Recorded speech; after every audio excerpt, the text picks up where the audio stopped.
Anies Baswedan saat ini masih menjadi tokoh sentral, magnet bagi ide-ide perubahan. Bagi rakyat pendukungnya, Anies tetap tokoh masa depan yang harus terus dipupuk dan dijaga kredibilitas dan integritasnya.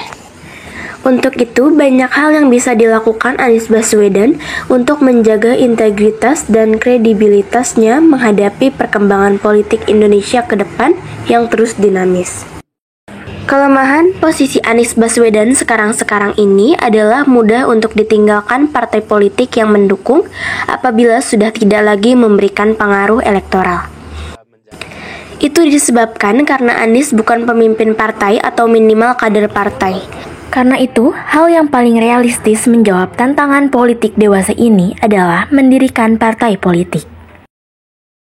Langkah dimulai dengan merekrut seluruh pendukung di penjuru Indonesia, kemudian membentuk satu wadah bagi relawan dan simpatisannya yang selama ini telah ikut berjuang dalam proses Pilpres.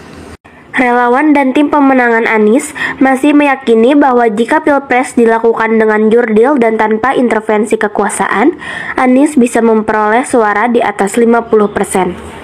Hasil 25% seperti dalam Pilpres kemarin itu hanya setengah atau bahkan sepertiga suara Anies yang sesungguhnya.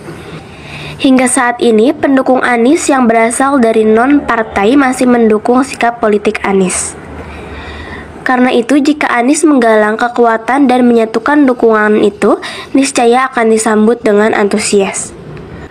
Partai baru itu bisa bernama Partai Perubahan Indonesia, disingkat PPI, atau sejenisnya yang berorientasi perubahan. Perkembangan politik terakhir menunjukkan bahwa rakyat sudah jenuh terhadap akrobat dan drama yang dipertontonkan oleh kekuasaan dan didukung oleh parlemen. Ini artinya, ketidakpercayaan rakyat tidak saja terhadap pemerintah, tetapi juga pada DPR. Apalagi dengan terjadinya kasus balik DPR yang berusaha menganulir putusan MK tentang Undang-Undang Pilkada. Ditambah dalam proses pencalonan dalam Pilkada serentak itu, partai politik tampak tidak memiliki kekuatan menghadapi intervensi kekuasaan. Sehingga calon pemimpin daerah itu sudah diatur agar yang terpilih adalah orang atau sosok yang dikehendaki oleh penguasa. Intervensi dan cawe-cawe kekuasaan itu dipertontonkan di depan mata rakyat. Hal itu membuat rakyat tidak sabar lagi akan terjadinya perubahan dalam politik di Indonesia tersebut. Mereka mengharapkan adanya partai politik yang bisa membawa aspirasi mereka. Dengan demikian, momen untuk mewujudkan berdirinya partai politik itu sekarang berada pada saat yang tepat. Gelombang perubahan yang sudah muncul sejak sebelum Pilpres kini menemukan momentumnya. Lantas, siapa yang akan mendukung dan siap bergabung dengan Partai Perubahan? Nampaknya puluhan juta pemilih Anies di Pilpres akan mengikuti partai politik yang akan dibentuknya, yaitu minimal 25% pemilih yang tercatat di KPU atau maksimal pemilih asli yang oleh relawannya diduga mencapai 50% lebih.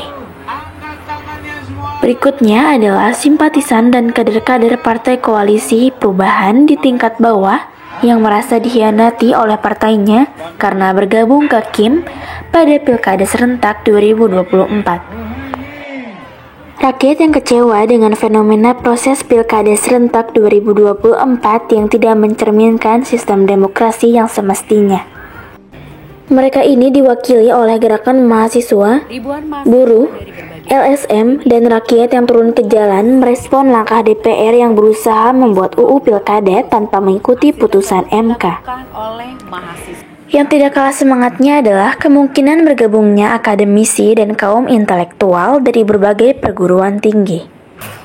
Ini tercermin dari keikutsertaan mereka dalam merespon proses Pilpres yang diduga adanya kecurangan secara TSM maupun usaha balik DPR untuk menganulir putusan MK pada proses Pilkada serentak 2024. Dan yang terpenting adalah bergabungnya ratusan tokoh nasional. Setidaknya tokoh-tokoh yang tergabung dalam tim Ses Amin di Pilpres 2024 dan tokoh yang menjadi simpatisan Anies di Pilpres tersebut.